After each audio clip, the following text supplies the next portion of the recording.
Yeah, so it's Goal Call Monday where we declare our goals, but every now and then we'd love to have a special guest on, and we have Dr. Brooke Goldner, and she is the creator of Goodbye Lupus. She had lupus and cured her lupus on a plant-based diet.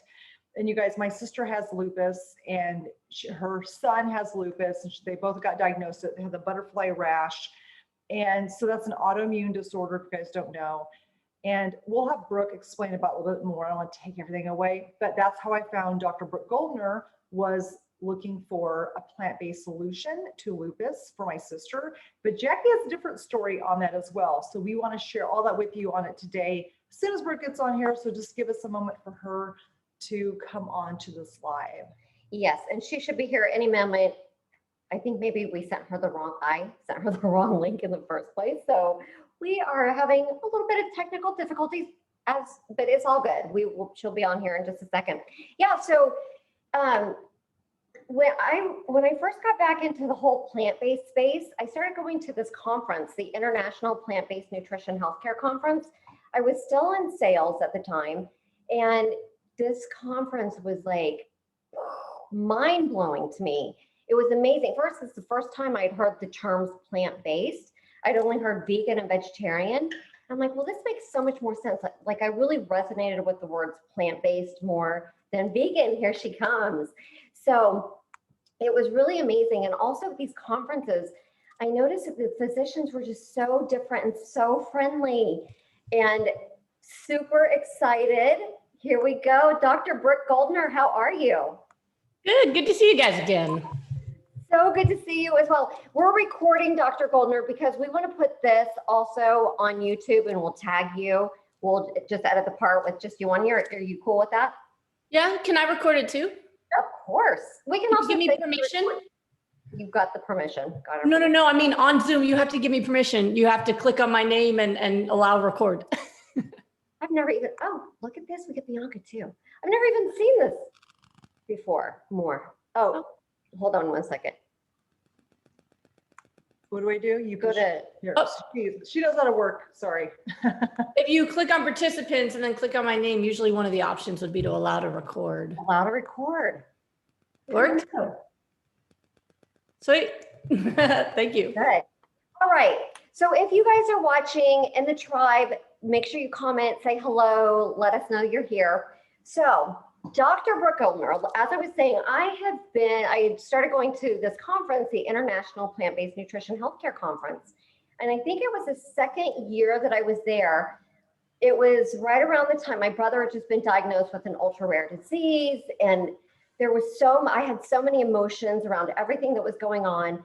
And then this woman is on stage and she tells this amazing story about how she's in medical school. And I'm not going to take away everything. She's in medical school, she's doing her training, and she has lupus. She gets lupus, and her whole entire transformation, she was basically describing everything I was feeling from my brother. I talked to her after she spoke. I'm like crying. It was so incredible. Her story, the way she presented was so incredible. And this incredible human being is sitting right here, Dr. Brooke Goldner. Dr. G, can you share your story about lupus? And May is National Lupus Awareness Month too. Yes, it is. Been wearing purple every day. I know. You were wearing purple. Why wearing purple pants? There you go. Yeah, purple is the color for lupus awareness. And it's also just a great color, you know. Yeah, it's Lupus Awareness Month. So I'm extra happy to talk about this because I think we need more awareness, not only of the disease, but about the ways that we can all fight it and get our health back, that we're not victims in our own lives, whether it's for lupus or anything else. And I like to empower people and educate people. But yeah, lupus became part of my life when I was 16. I probably got sick a couple of years earlier because at 14, I started to get really bad migraines. And I mean, these were really bad. I would be in bed for days, vomiting from pain, nothing worked, you know, and we got all the tests, the EEGs and the MRIs, and couldn't find anything wrong. You know, my parents joked around that all they did was verify that I did have a brain, but sarcastic New York family. But, you know, they couldn't find any problems. So they just gave me medicine for pain. And then when I was 16, it was the summer before I started junior high school, I started getting arthritis, which was unusual, couldn't figure out what was going on, but my shoulder would really hurt, and then it would be the other shoulder, and then it would be my knee, and it was moving around, and I couldn't understand what was happening there. And so I went to the doctor for that. They weren't sure what it was. I got something for pain. And then, but they were trying to, they couldn't put it all together yet. And then one day, I'd been out in the sun all day. A lot of people with autoimmune disease are sensitive to sun, and I used to be. And so I was out in the sun all day playing at the pool with my friends. And when I came home, I had a terrible migraine. I was throwing up. And when I came out of the bathroom from vomiting, I had this rash across my face. And my parents looked at me and went, whoa, what is that? That doesn't look good. And so they called my doctor, and she had us meet her in the ER. And that's when they finally put it together, because people with lupus often have something they call a butterfly rash, because it kind of looks like a butterfly that comes over your nose and on your cheeks. And so with the rash and the migraines and the joint pain, they finally ran the right blood test. And sure enough, I had lupus. But the blood test also showed some problems with my kidney. So the next day I get a kidney biopsy. So I went from headaches and joint pain to surgery to have a kidney biopsy. And the day after that, my grandmother and my mother and I were sitting in a nephrologist office, who point blank said to us that I had stage 4 kidney disease from lupus. It was membranoproliferative type, which is, he told us, the most aggressive form of kidney failure. It was going to attack quickly. And he said within 6 months, it would completely destroy my kidneys, and I would be lucky to be on dialysis. If not, I'd be dead. So, it kind of happened, even though it was developing over time, the diagnosis and all of the things that came with it came very quickly. And so he gave us this, option here. We can give you our typical medicines, which at the time were mostly high dose steroids. There's now a lot more fancy medicines. There was no Plaquenil when I got sick. This was quite a bit ago. I'm 44, so it's been a minute. But he said those medicines wouldn't stop the kidney failure. And instead, he asked me if I would do an experimental treatment where they would use chemotherapy to intentionally shut down my immune system so we could reboot it. Like before I did this live, first I rebooted my computer. Why? So it's not buggy, right? If things are not working well, you shut it off, you turn it on, and there it is, it's working. And so that was the theory for my immune system. Was you didn't have lupus for, over a decade. Maybe if we just Control Alt Delete reboot, you come back. But it's a dangerous thing to do, to shut off someone's immune system. You get infections. I remember having a sinus infection for 6 months, a pimple that turned out this big because I couldn't heal it, and I had to, cut it open to drain it. I mean, it's horrific. Plus chemo itself is no joy. And so they couldn't get it to stick. I would get the chemo and my numbers would look better, and then they'd try to skip a month and my kidneys would just keep going again. And so it took 2 years. I did 2 years of chemotherapy from 16 to 18, and high dose steroids, and then 7 other pills that went with it. Some of them to help me with the side effects of the other ones. I was on medications to stop my periods because chemotherapy that I was on could cause ovarian cancer and all of these other things. So it was just, so they basically aborted puberty for me. It was a lot, but I learned a lot of good things. I come from a family of Holocaust survivors. My mother came here on a boat through Ellis Island. Her family were refugees after the war. And so no matter what happened to me in my life, chemotherapy, all that stuff, it still was a much better life than my grandparents had. So I actually still felt like I was doing pretty well. I had my family, I had a house, we had a middle-class lifestyle. I was able to go to school and all of the things, my grandparents didn't get to go to school. So even, past elementary. So I always felt very lucky, and my family really empowered me that it's a good life, and we all have stuff to do.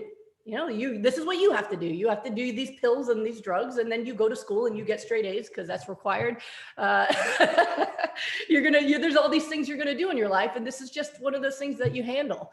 So I learned very early on how to separate those things, that this wasn't who I was, and it wasn't going to take away my future. I was not going to die. I was going to do great things in this world, and this was just something I had to handle. And I was able to do that. In fact, my last chemotherapy was a week before I started college, and I got a scholarship to my first choice college. I was graduated at the top of my class, because when you're home on chemo, there's a lot of time to study.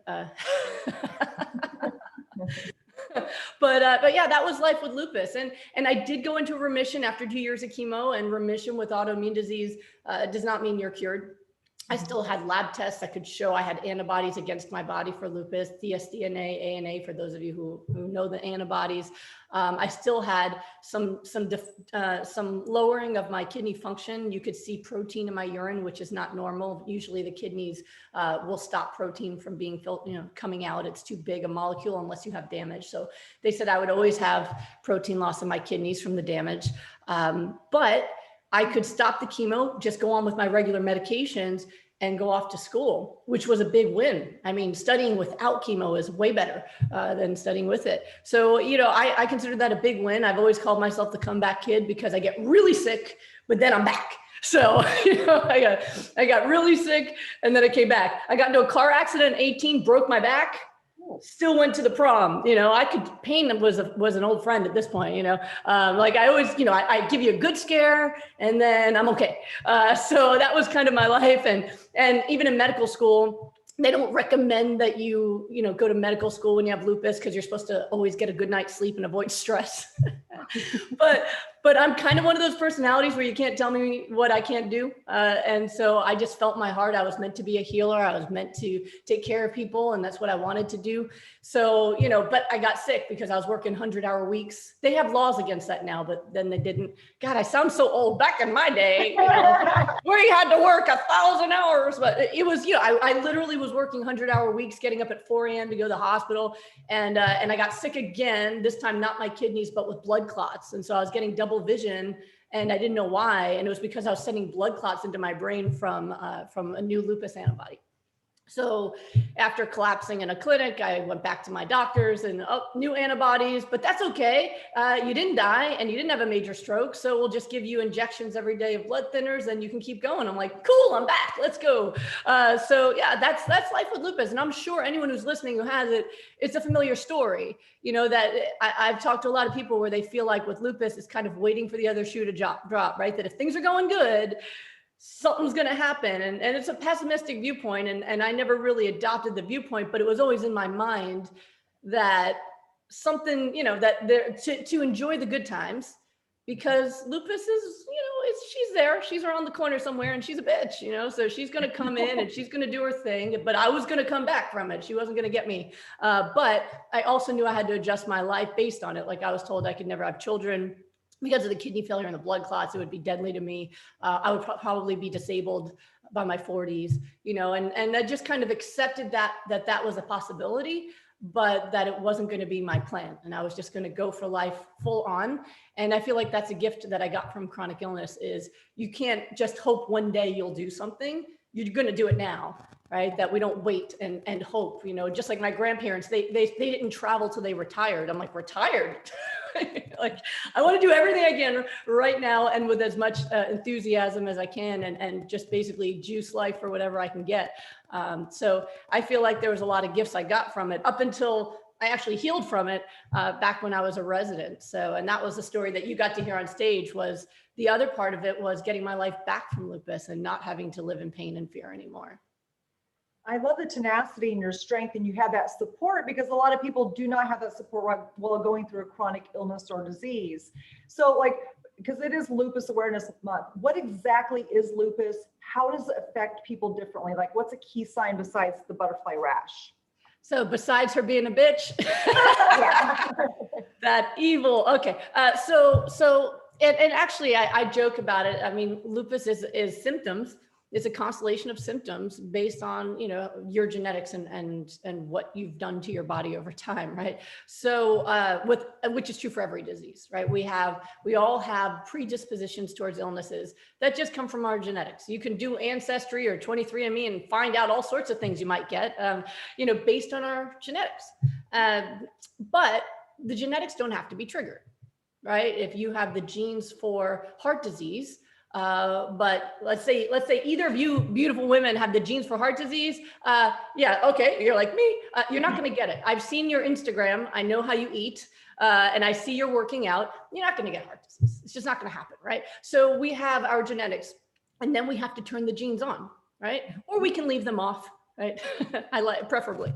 So the way we turn those genes on is through different stressors that happen to our body and whether or not we can repair them. The stressors we can't always avoid, right? But how well our body can repair them is based on our diet and our lifestyle. When our cells have all the tools they need, they can repair damage. When they don't, damage becomes chronic, which is where chronic illness comes from. So for lupus specifically, if you have the genetics for lupus, it is an autoimmune disease. So it's a disease in which your immune system, instead of defending you like it's supposed to, it's like the secret service of your body. It's circulating, it's looking, and it's trying to be there to destroy invaders, whether it's a virus or bacteria or even cancer. It's supposed to continuously monitor for something that shouldn't be there and remove it. But with lupus and other autoimmune diseases, our immune system stops being able to recognize what is ours and what is an invader. So it can actually cause you to develop antibodies to search and destroy your own organs. So for many people with lupus, like myself, it results in antibodies against your kidney. And you can go into kidney failure. Selena Gomez famously had to have a kidney transplant, right? And she had the chemotherapy I did, but it did not work for her. But it can also, I've treated people where it affected their lungs, their hearts, and their brains. Woman with lupus in her brain, CNS lupus, she was having 3-4 seizures a day. It can cause psychosis. Wow. So it's a really scary disease in that way because it can move from organ to organ. Like with myself, my kidneys finally were working, and then all of a sudden, oh, let's just make antibodies to cause blood clots. Oh, it's a new thing. And autoimmune diseases in general are kind of like that over time, even if their target is gone, they'll find a new target. Like people with Hashimoto's, that's autoimmune. When their thyroid's gone, it's not like they feel great. Like, oh, my thyroid's gone, I'll take thyroid hormone, I'm great. No, they still have autoimmune disease. It just doesn't have a target right now. And then suddenly it will, and they'll develop arthritis or other problems. So that's what makes lupus both chronic and progressive for people, that if they can't reverse it, if they don't have what their cells need to repair, it'll continue on forever, and it will continue to find more targets over time. So it's very debilitating for people, and they often end up handicapped over time, disabled from whatever it's doing, whether it's attacking your joints and the arthritis or other organs. So Dr. G, one of the things that you mentioned in your story at the Plant Nutrition Project, and a big part of what you do, is you share how you did overcome your lupus. Can you share like how you found a different way of living and being, and how, like in medical school, you might not have been trained on what you learned and implemented it in your own life? Can you share a little bit about that? Oh yeah, that is the bane of the existence of doctors, is you spend 12 years training and then find out that kale works better than most pills, right? Right? Thank goodness. If you're willing to let that in. But no, I wish that I'd been so brilliant that I'd figured it out. I had a recent person interview me and say, you must have always known there was a better way and you were searching for it. I said, no, I believed what I learned in medical school. There was no inner voice that said, maybe there's a better way. Nope, I believed what I had been taught and what I'd learned from my doctors. I mean, literally from 16 years old, being told I had an incurable disease and this is what it was. There was no part of me that thought otherwise. What I knew was that I was going to live in spite of it. I never knew I could overcome it or reverse it. And I did a lot of work initially thinking maybe I could come up with a medical cure. I did genetic research for a few years at Carnegie Mellon. I didn't like being stuck in a lab by myself. I'm kind of a people person, and the flies were not keeping me company very well. And so I went to medical school. Really just my thought was that I could help my patients lead amazing lives in spite of diseases. I wanted to teach them that happiness and fortitude, passion and purpose. And it's why I ended up going into psychiatry, is I was an expert in happy and perseverance. And so I figured if I could help people lead happier lives, they would lead healthier lives, right? Because we did know that people who were happier, they recovered faster from diseases. They had better outcomes, and people who were depressed had worse outcomes. So I thought maybe that would be my role in this world, is teaching people happy. And so I became an expert in trauma. What's Yeah. that? I still think that is part of your role. Oh, it is for Yeah. sure. You could see it, like you're definitely an inspiration, and you just like what you exude. Yes. Yeah, you see your mental strength like through this video. So just FYI. 100%. Yes. Thank All you. right. Back to you. My mom actually just came to visit for the first time since COVID. I hadn't seen her in over a year. It was very tearful. But once they said that we were, safe after being vaccinated, and she said people ask her if I'm really as happy as I seem online, and she's like, "Yep, that's just her." My mom said that I was pure joy. Oh, I'm an only child, so she can lay it on. She can lay it on for me. But yeah, so no, this really is my way. So, and I do that is a huge part of what I teach, and it's essential part of people's recovery. People who are depressed, even with perfect diets, struggle with recovery because anxiety, stress, depression are inflammatory and cause damage to the body. So even when you're trying to heal, are you healing today's damage from your depression, or are you in a good place in your mind and your heart so that all the nutrition can go work on the old damage, right? So it really does make a difference. And everything I've ever been through is what I do right now. I got I use it all. I use all of it. My illness, my recovery, happiness, all trauma expertise, all that stuff. But for me, that was what I thought I was going to do. So I had no insight that there was some better way besides what I knew. So all that happened was I fell in love with the right person. And that's another thing, I think, because of my my commitment to my own happiness. My husband and I always say we're obsessed with being happy. Like if there's a problem, we want to solve it as quickly as possible so we can just go back to happy. Who wants to stay in drama? Well, not us. So I was very picky about who I was with romantically because I was already really happy about myself. So if you weren't adding to that, you were draining that from me. I needed to have some kind of surgery to remove that. I wasn't going to let somebody bring me down or waste my life or my time. You had to bring some quality with you. I needed some improvement from your company. And so I was pretty picky, and and actually when I met my husband, I don't know if I told you the story, but I met my husband when I was out on a date with somebody else. And he was a really rude guy, right? Like it was a first date and he was really rude. Like things like saying stuff, why do you tell all these stories? I mean, you think people want to hear your stories? I'm like, if you don't like stories, I'm not the one because I love stories, right? So, and just stuff like that, or said I was in the ugly girl sorority, or like what? So I said, listen, this place you brought me to is great. I love the music. I'm going to stay, but the date part is over. So I'm going to find some other way home. You have a good life. So I walked away and let him like sit with his beer. And then I just danced, and I made friends on the dance floor because I was just dancing and I'm fun. You can't dance too close to me. I have given someone a bloody lip before. Like I'm all out dancing, and then I'm just thirsty. So I go up to the bar to get some water, and who's sitting at the bar but the most gorgeous man I'd ever seen. And I knew him from college. He went to Carnegie Mellon, and I also knew he was brilliant because he was a computer science guy from Carnegie Mellon. And brilliant to me is even sexier than the best abs and most gorgeous eyes that he also happened to have. Okay. So I picked him up. I went over like, don't I know you? And, so he gave me a ride back to my car and his card. And so he's the love of my life. I mean, we're still together, but I always use that as a lesson that the more time you spend in the wrong situation, whether it's romantically or job or anything, is time that you're missing what you could have. That good thing won't come into your life till you make room for it. If I'd stayed on that crappy date and just waited till I'd gone home to tell my girlfriends how horrible he was, I would have missed out on the guy who was sitting right there a few feet away. So yeah, it was pretty cool. I forgot about the other guy until Tom and I were lost and laughing so hard our faces hurt, and he walked over all crouchy, and I was like, oh, because he was being all grouchy, and Tom's looking at me like, what is this? And when, oh, so what happened was he's my date. It was meant to happen. There are no coincidences. Right. That was meant to happen.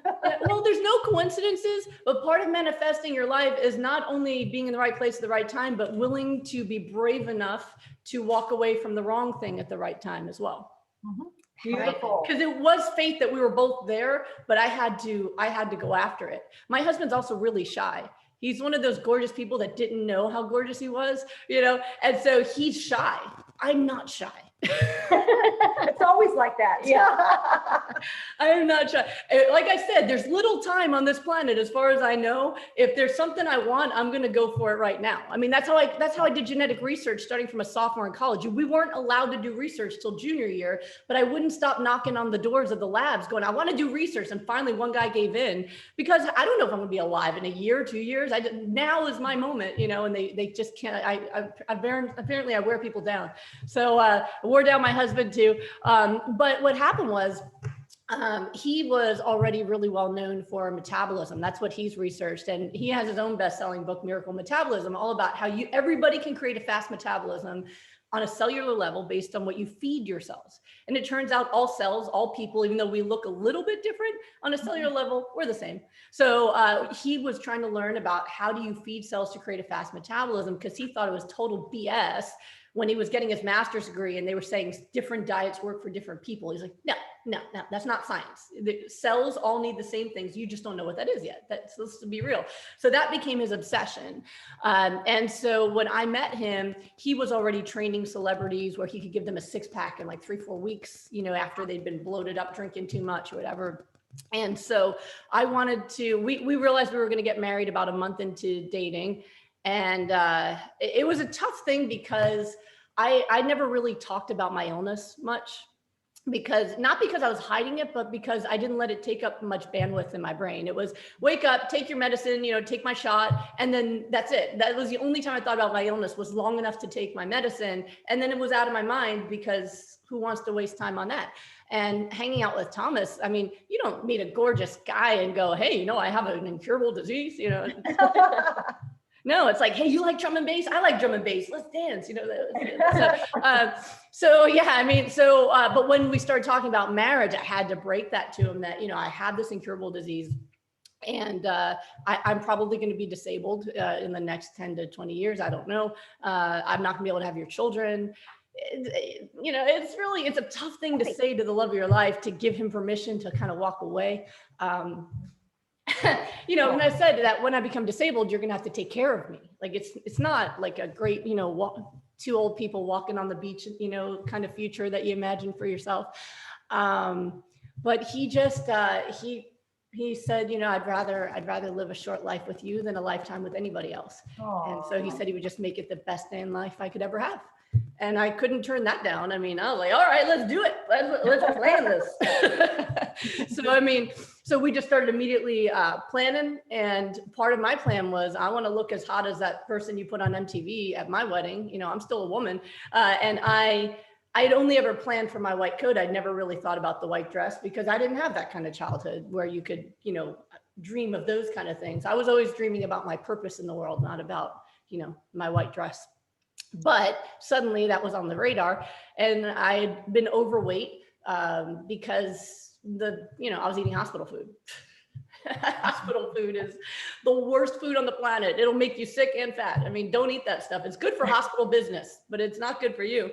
And so I changed my diet for that reason. There was no foresight that it would do anything for my health. I'd been sick since I was 16. I was now 28 years old, you know, and it never come up. I mean, even when I was diagnosed with high cholesterol in my 20s, my doctor said to just blame my parents because it was genetic, that there was nothing, it had nothing to do with the fact that I ate cheese and eggs like 3 times a day. That nothing to do with it. Just poor genetics, you know? So yeah, I had no thought that it would make a difference. And I had been vegetarian at the time, but not healthy vegetarian, not plant-based. It was, you know, French fries and cheese and eggs and, you know, processed foods and things like that.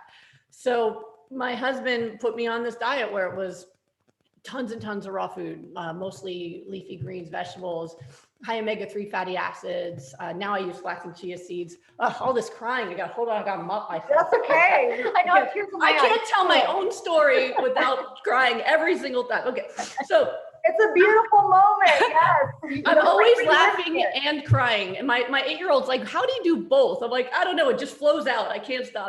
So, you know, so I was doing that. I was drinking a gallon of water a day, and it worked. I mean, I went from a size 11 to a size 3 in 3 months. I was totally ripped. And I was an intern. So working 80-hour shifts, 30-hour shifts 80-hour weeks, 30-hour shifts at a time. And I had tons of energy. I was pain-free. I had no joint pain, usually poor sleep, and I would be hurting, pain-free, no migraines, no joint pain. I don't know what's going on. Maybe it's love. I don't know. I feel great. Although I'd been in love with him for 6 months before changing my diet, and I didn't have that. So it wasn't just the good loving. There was something when I changed my diet that I felt better. But I felt really good. And when I'd gotten my next set of labs done, which was about 3 months after I changed my diet, my lupus markers were gone, which was weird because I'd had lupus for 12 years, and lupus markers are supposed to be permanent forever. And for 12 years they had been. So no ANA, no dsDNA, no protein in my urine. My kidneys were normal, no blood clots. The blood clot antibodies were at a borderline number at 3 months, which you wouldn't normally even treat. But the following month they were gone completely too. So we didn't understand what it was. I actually never assumed the lupus was gone because I had an incurable disease. And so, you know, even if my labs were, I mean, they thought it was a lab mistake. The doctor reran them because he thought there was no way that could be my test when he had my chart from Pennsylvania that had, you know, 12 years of horribleness in it. But I mean, that was 16 years ago. And I've never had a relapse of lupus. I've had 2 beautiful kids. There's one picture there. I don't know if you can see the other one, but one's 12 and one is 8. They are healthy, amazing boys who have eaten the way that healed me. They've eaten that way their whole life. And it changed everything I thought I knew about medicine. And so after I had my first son and didn't have a relapse, when they were really convinced that that was it, that whatever this remission was going to go away if I challenged my body. And 9 days after I had my first son, I was back in my size 2 jeans at the time, no pain, made enough milk to feed my son and donate to 4 families. Like there was just nothing wrong with me.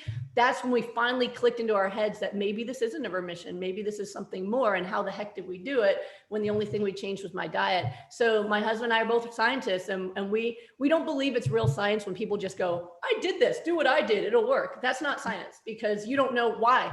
What worked, what helped you, and what did you get better in spite of, right? Because some people are on diets that have inflammatory parts, but they get better in spite of it because they got rid of some other stuff and they're adding in some good things. So for us, it had to be that we could prove it and we could replicate it.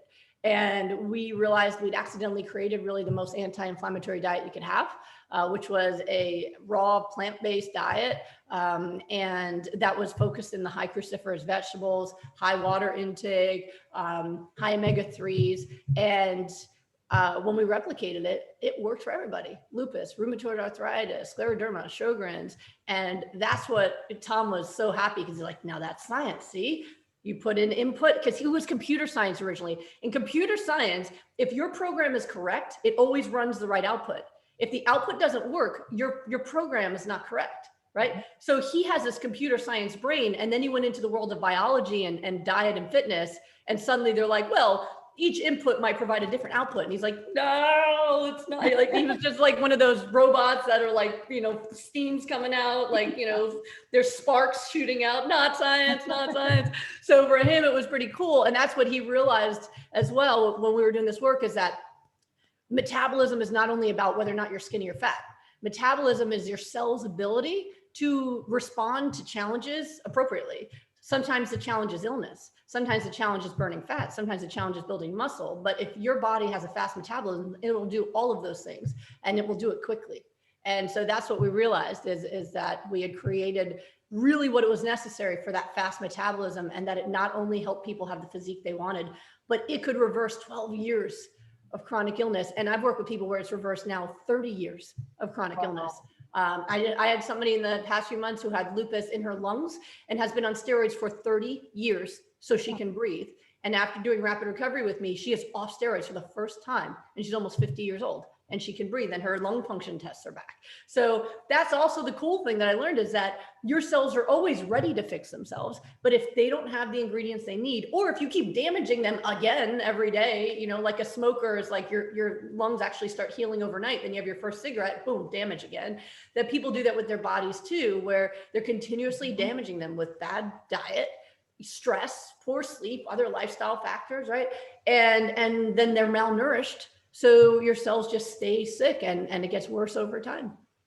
I love how you talk about, you had so many factors in your life that were working for you before you put in the nutrition component. Yes. So you had a loving relationship, your happiness. I actually never knew you were psychiatry. I didn't know that that's what your specialty was. I knew you were at Goodbye Lupus. and you're amazing and fabulous and always happy. But now it does make sense that psychiatry is your background, but you had so many good components to your healthy lifestyle. And then once you plugged in nutrition, you were able to connect all the puzzle pieces, and now you're healthy and glowing. And I love also that you point out you help someone after 30 years of being on high dose of steroids, and she's now doing well, and she's curing herself. She's a runner now. She's running and it's never too late, ladies. Never too late. I don't care how old you are. We hear all the time at like the lifestyle medicine conferences, these plantation projects, people in their 80s, 90s with heart disease, they can reverse a heart disease with basically what you're doing, Dr. G, and our plant lifestyle. It's all so interconnected.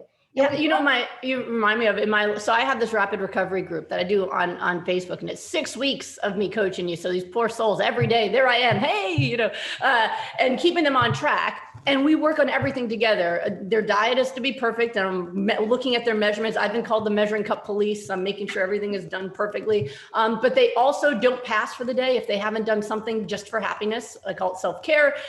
Their sleep has to be at least 7 hours. I'm all up in their business in every way.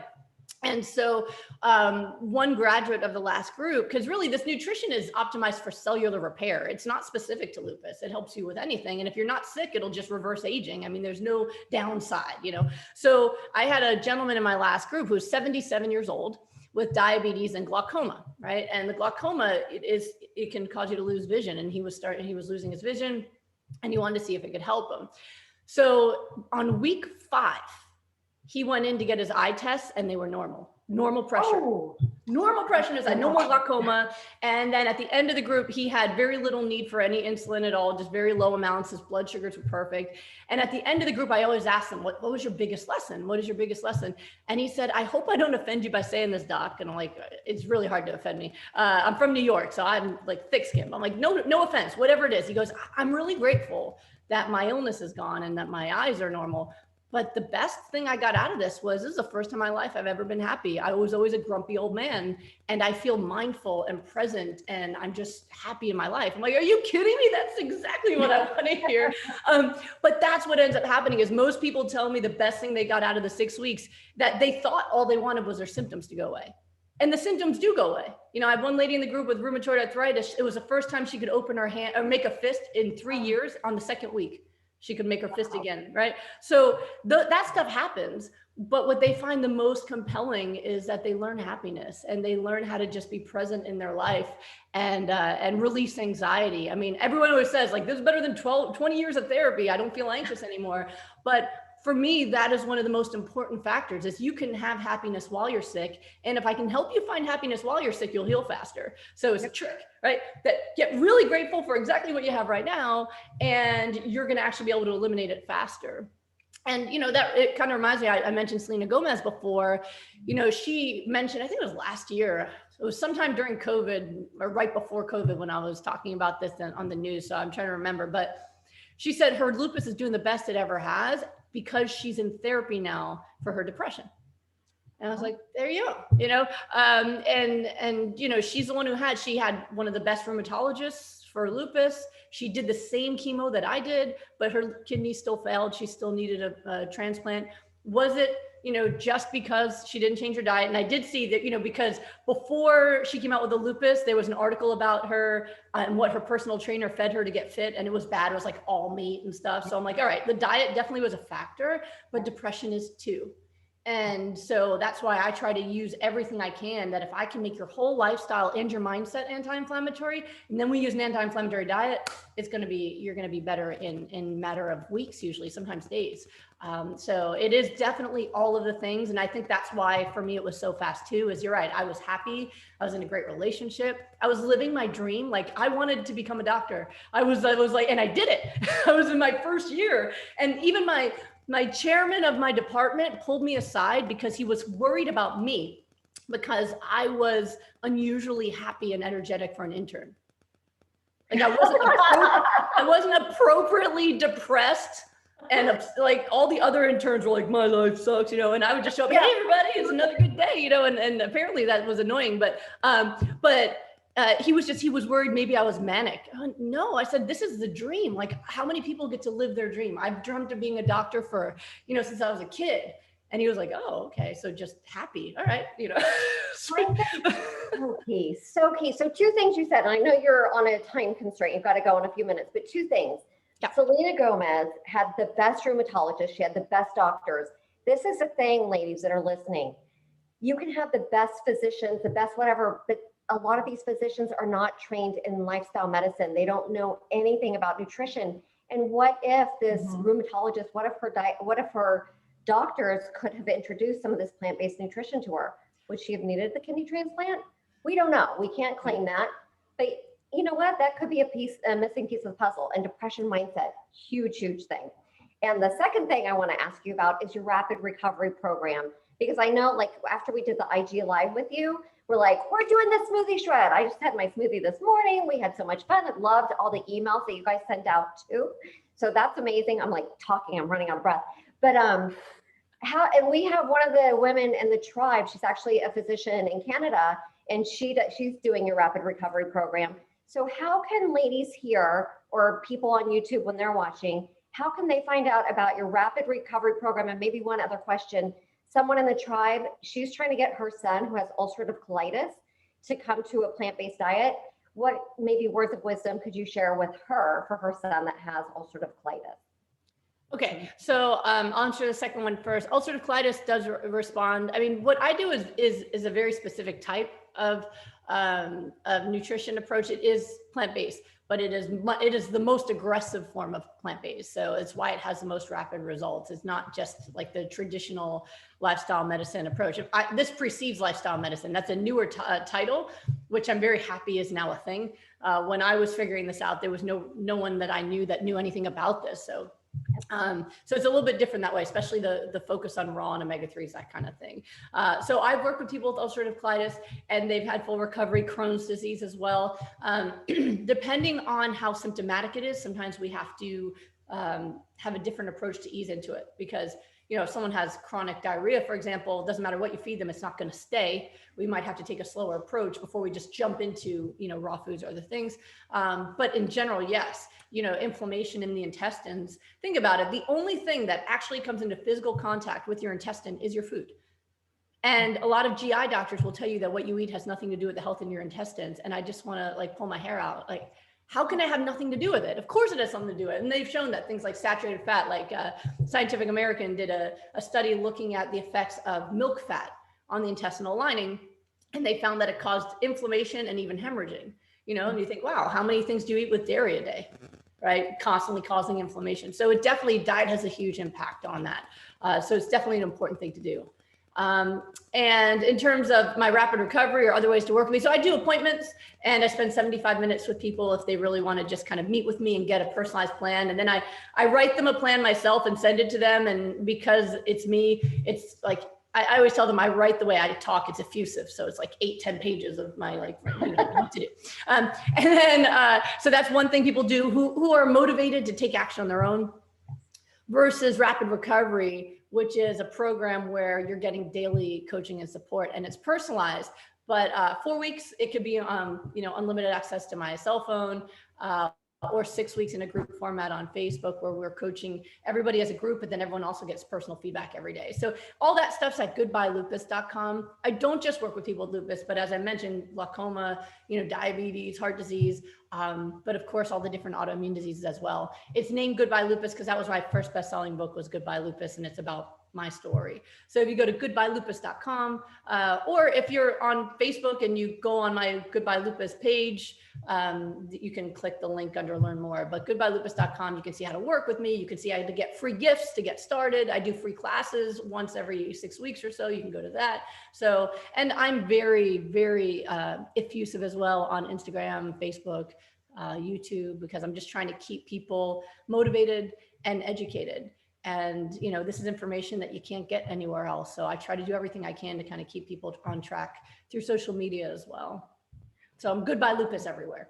What is one piece of advice you would give somebody who's going through a chronic illness or disease that doesn't have a support system, they feel like they've been handed a death sentence and that are mentally defeated? What kind of advice could you give them?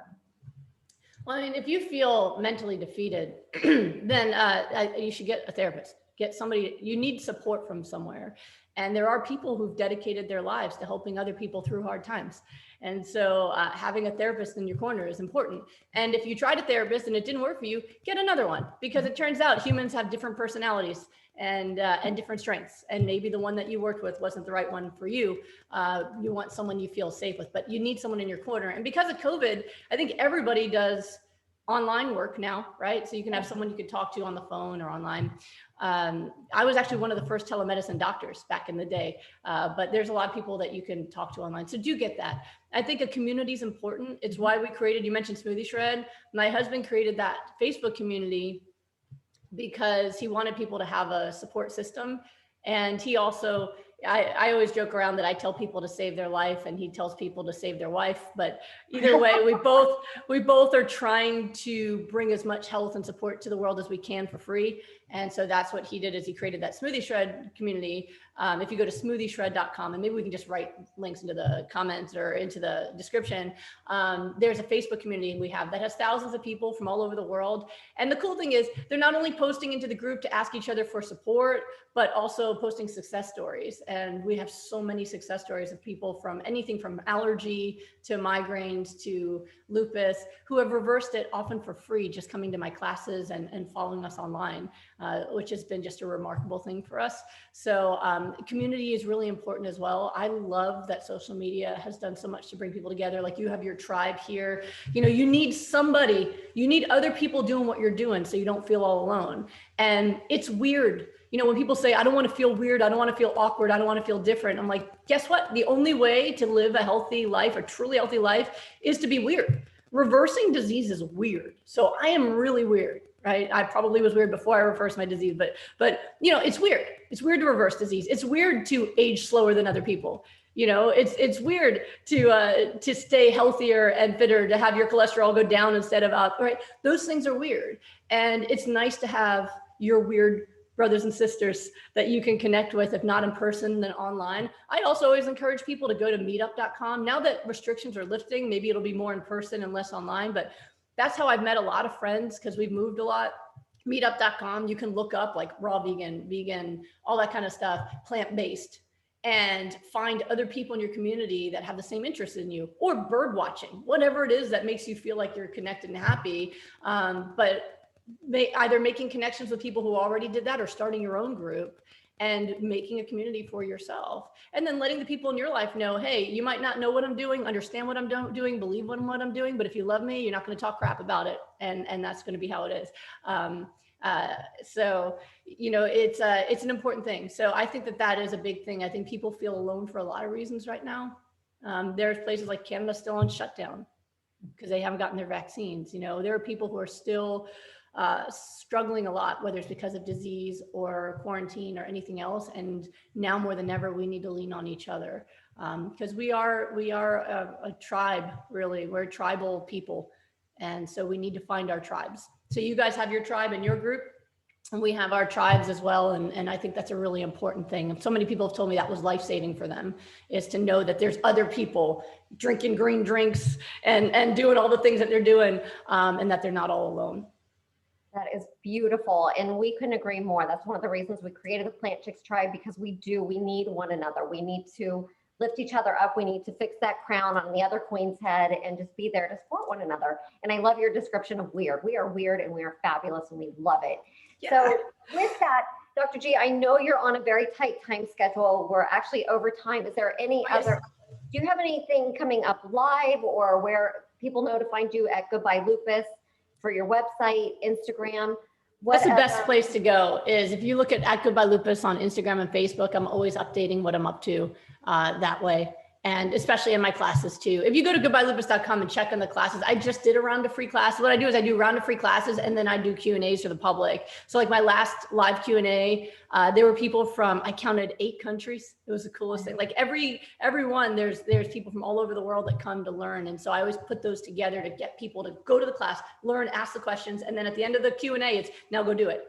No more wasting time, go do it. So that comes up on a regular basis too. So I try to be as active as I can, but social media is the best way to keep up with all that for me. Awesome. Thank you so much for your time today. We love your energy. We love Yes. spending time with you. We can't wait to see you at some conferences like in person again. Yes. Yeah, they just started booking me for in person. I've got a little bit of palpitation on it, but I'm like, okay, I think it's going to be all right. I want my kids to be safe too. So, we're taking it step by step, but I do miss live audiences, mostly for the hugs. Yeah. And for being close to people. I don't know if there's going to be hugging after COVID, but meeting people and feeling their hearts and seeing them in person, it's something I miss a lot. But it's great to see you guys. I look forward to seeing you in person. And hopefully this was helpful for your community as well.